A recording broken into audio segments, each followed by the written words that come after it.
According to a 2018 study, Iowa had the fourth highest rate of child deaths due to car accidents, with nearly twice as many deaths that year as the national average. But DOT officials say many child deaths could be prevented with proper car seat use. Francis Lynn explains some common mistakes parents can make.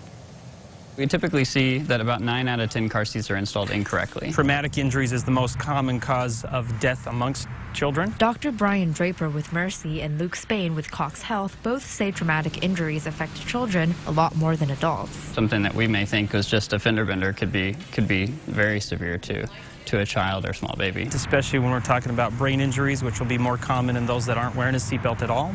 And that could make them severely disabled for the remainder of their lives. Courtney Highfield, this little girl Bella's mom, explains how a child's seatbelt works. The strap's got to go through the arms, and then there's a harness right here.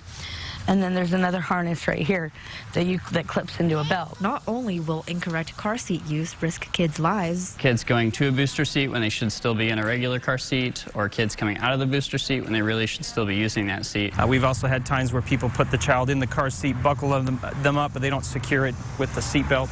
So then we've had incidents where the entire car seat and child are thrown out of the vehicle. I'm gonna make sure the chest strap is on the chest and not lower on the stomach. Sometimes that falls down, which can cause some issues in the stomach because they don't have that rib cage there to protect their body. It's also against the law to not use them. And it is the state law that children that are ages 4 to 8, that weigh at least 40 pounds or they're less than 80 pounds, and if they're shorter than 4 foot 9 inches, they have to, by law, be in a passenger restraint system or a booster seat. Anytime you're looking at using a used car seat, we always want to make sure you know who it came from, where it's from, if it's something that you've had in the past, just to make sure it's not expired. Most parents I spoke to did not know that car seats actually have expiration dates. Sometimes it's just the quality of styrofoams and plastics. I mean, over time, things like that degrade. Even if you have it in there and you think everything's right, you just have a question, bring it in and have us take a look at it.